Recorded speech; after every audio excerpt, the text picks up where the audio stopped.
پاکستان کے صوبہ بلوچستان کے مرکزی شہر کوئٹہ میں ریلوے اسٹیشن پر ہونے والے دھماکے کی اس ملک کے وزیر اعظم شہباز شریف، قائم مقام صدر چیئرمین سینٹ یوسف رضا گیلانی، وزیر اعلیٰ بلوچستان سرفراز بگٹی اور سیاسی اور مذہبی جماعت نے مذمت کی۔ قائم مقام صدر یوسف رضا گیلانی نے کوئٹہ میں ریلوے اسٹیشن پر بم دھماکے کی مذمت کرتے ہوئے کہا ہے کہ دہشت گرد انسانیت کے دشمن ہیں جو نہتے عوام کو نشانہ بناتے ہیں۔ وزیر اعظم شہباز شریف نے کوئٹہ ریلوے اسٹیشن پر دھماکے کی مذمت کرتے ہوئے جاں بحق افراد کے لیے مغفرت اور ان کے اہل خانہ کے لیے صبر و استقامت کی دعا کی۔ شہباز شریف نے کہا کہ شہریوں کے جان و مال کو نقصان پہنچانے والے دہشت گردوں کو اس کی قیمت ادا کرنا پڑے گی۔ دہشت گردی کی عفریت کے خاتمے کے لیے حکومت اور سیکورٹی فورسز سرگرم عمل ہے۔ اسپیکر قومی اسمبلی ایاز صادق نے کوئٹہ ریلوے اسٹیشن دھماکے کی مذمت کرتے ہوئے کہا کہ دھماکے میں ملوث شرپسند عناصر انسانیت کے دشمن ہیں۔ وزیر اعلیٰ بلوچستان سرفراز بگٹی نے اعلیٰ انتظامی حکام سے رابطہ کر کے واقعے کی تحقیقات کا حکم دے دیا۔ انہوں نے کہا کہ دہشت گردی کے متعدد واقعات میں ملوث عناصر تک پہنچ چکے ہیں۔ صوبے میں دہشت گردوں کے خلاف کارروائی جاری ہیں اور متعدد واقعات میں ملوث دہشت گرد پکڑے جا چکے ہیں۔ دھماکہ جعفر ایکسپریس کی روانگی کے وقت پلیٹ فارم پر ہوا۔ پشاور جانے والی جعفر ایکسپریس نے 9 بجے روانہ ہونا تھا۔ دھماکے کے بعد سول اسپتال میں ایمرجنسی نافذ کر دی گئی۔ اسپتال میں آپریشن تھیٹر، طبی امداد کے لیے ڈاکٹرز اور پیرا میڈیکل عملے کو ہنگامی طور پر طلب کر لیا گیا ہے۔ بلوچستان میں آج صبح سویرے افسوسناک واقعہ پیش آیا جہاں کوئٹہ میں ریلوے اسٹیشن پر ایک مبینہ خودکش حملہ کیا گیا اور کئی قیمتی جانیں ضائع ہوئیں۔ دھماکے کے بعد سیکورٹی میں سنگین خامیاں سامنے آئی ہیں۔ عینی شاہدین نے بتایا ہے کہ ریلوے اسٹیشن پر نہ تو کوئی واک تھرو گیٹ تھا، نہ کسی کی جامع تلاشی لی جا رہی تھی، نہ ہی کسی مسافر کا سامان چیک کیا جا رہا تھا۔ ریلوے انتظامیہ اور پولیس کی ناقص سیکورٹی انتظامات کے باعث یہ افسوسناک واقعہ رونما ہوا۔ کوئٹہ کے کمشنر محمد حمزہ شفقات کا کہنا ہے کہ کوئٹہ میں ریلوے اسٹیشن پر ہونے والے دھماکے کی ذمہ داری کالعدم تنظیم نے قبول کر لی، تاہم کمشنر نے کالعدم تنظیم کا نام نہیں بتایا۔ کوئٹہ میں ریلوے اسٹیشن پر ہوئے دھماکے کے نتیجے میں 26 افراد جاں بحق اور 50 سے زائد زخمی ہوئے، جن میں خواتین اور بچوں کی بڑی تعداد شامل ہے۔ غزہ کے مختلف علاقوں پر صہیونی دہشت گردوں کی اندھادھند بمباری میں مزید 160 سے زائد فلسطینی شہید و زخمی ہو گئے۔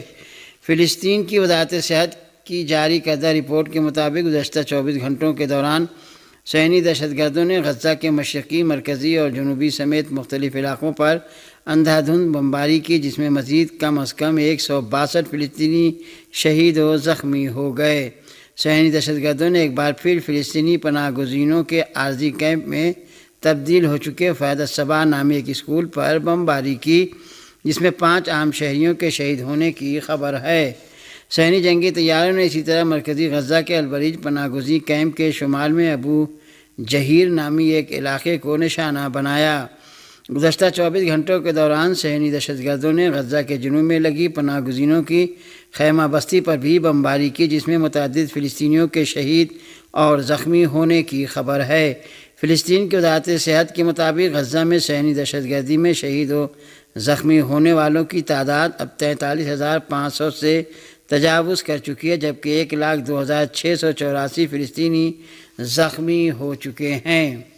لبنان کے خلاف صہیونی دہشت گردوں کی باضابطہ جارحیت کے آغاز کو آج 48 روز ہو گئے۔ بیروت اور اس کے مختلف علاقوں پر اس کے بدستور حملے جاری ہیں۔ العالم نیوز کے مطابق صہیونی جنگی طیاروں نے جمعہ اور ہفتے کے درمیانی شب 14 مرتبہ بیروت کے زاہیہ علاقے پر بمباری کی۔ العربی الجدید کے مطابق صہیونی حکومت نے جنوبی لبنان کے مختلف علاقوں کو نشانہ بنایا، جن میں حدث بیروت، برج البرجنہ اور اللیلہ کی شامل ہیں۔ ان حملوں میں متعدد لبنانیوں کے شہید اور زخمی ہونے کی بھی خبر ہے۔ دوسری جانب حزب اللہ نے اپنی جوابی کارروائیوں کی سطح کو مزید تیز کرتے ہوئے غاصب صہیونی حکومت کے ہیڈ کوارٹرز، فوجی اڈوں اور صہیونی بستیوں کو اپنے نشانے پر لے لیا ہے۔ حزب اللہ کے میڈیا ذرائع کے مطابق تل ابیب کے مضافاتی علاقوں حیفا اور نہاریہ میں الجلیل العلیٰ اور اصبع الجلیل پر شدید میزائل اور ڈرون حملے کیے گئے۔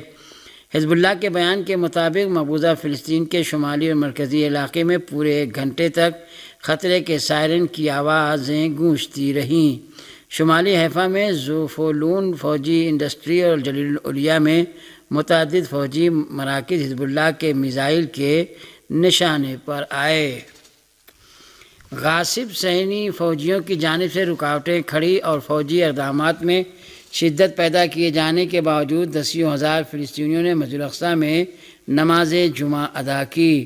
موصولہ رپورٹ کے مطابق تقریباً 40,000 فلسطینیوں نے غاصب فوجیوں کی چیک پوسٹوں اور مسجد میں داخلے کے دروازوں کے پاس تفتیش کے مرحلے سے گزر کر مسجد الاقصیٰ میں نماز جمعہ ادا کی۔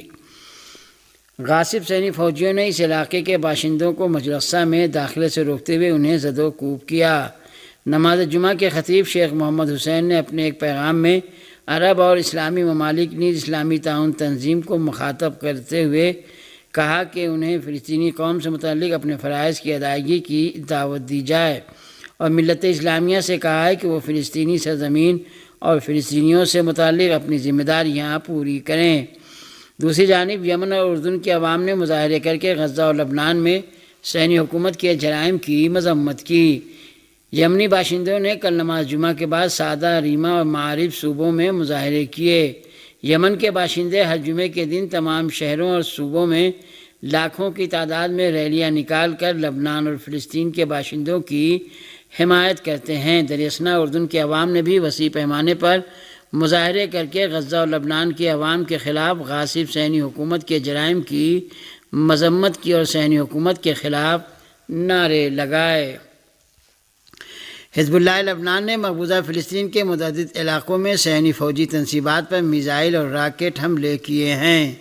مہر خبر ایجنسی نے مقامتی ذرائع کے حوالے سے کہا ہے کہ حزب اللہ نے مقبوضہ فلسطین کے مختلف علاقوں میں صہیونی فوجی تنصیبات اور مراکز پر حملے کیے۔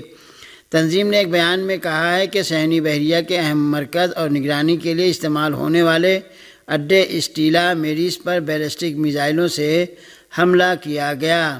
اس بیان میں آیا ہے کہ مجاہدین نے حیفا کے جنوب مشرق میں واقع ہوائی اڈے اور فوجی مرکز رامات ڈیوڈ پر کئی میزائل فائر کیے گئے۔ صہیونی ذرائع کے مطابق مارون الراس اور مرگیولوت میں حزب اللہ کے حملوں کے بعد شہریوں میں خوف و ہراس پھیل گیا ہے۔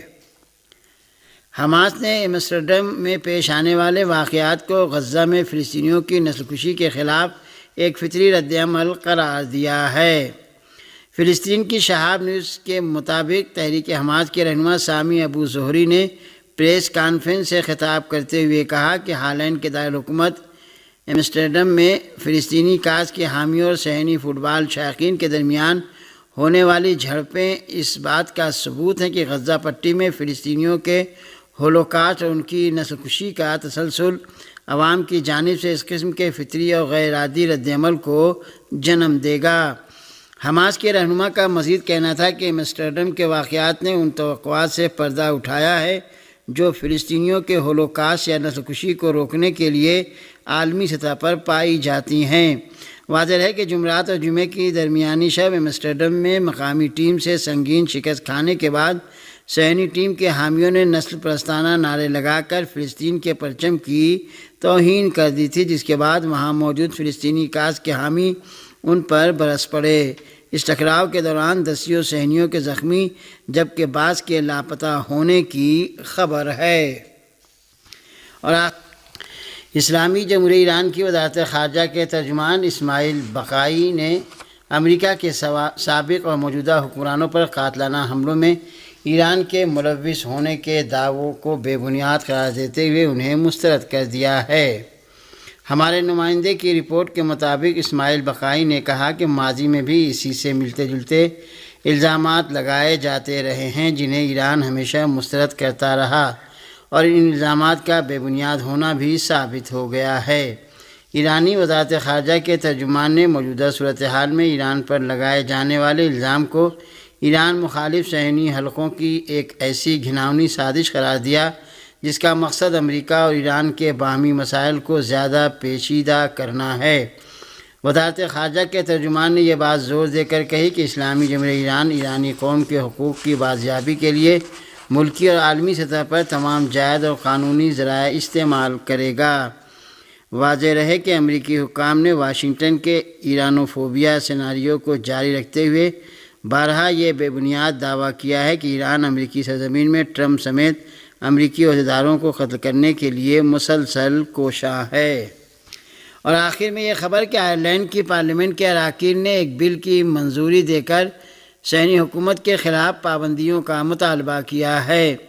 اناطولیہ نیوز ایجنسی کی رپورٹ کے مطابق آئرلینڈ کے قانون سازوں نے ملک کی پارلیمنٹ میں ایک ایسے بل کی منظوری دی ہے جس میں صہیونی حکومت کو ایک جارح اور مجرم حکومت کے طور پر متعارف کرایا گیا ہے کہ جو اقوام عالم کی نظروں کے سامنے غزہ میں نسل کشی کر رہی ہے۔ اس بل کی بنیاد پر آئرش حکومت سے کہا گیا ہے کہ وہ صہیونی حکومت کے خلاف تجارتی، سفری اور سفارتی پابندیاں عائد کرے۔ آئرلینڈ کے قانون سازوں نے اس بل کی منظوری دیتے ہوئے حکومت سے مطالبہ کیا ہے کہ وہ صہیونی حکومت کے ساتھ فوجی ساز و سامان اور ہتھیاروں کے تمام لین دین کو فوری طور پر معطل کرے، نیز تل ابیب کو ہتھیار لے جانے والے طیاروں کے لیے آئرش ہوائی اڈوں اور فضائی حدود کے استعمال پر پابندی لگائے۔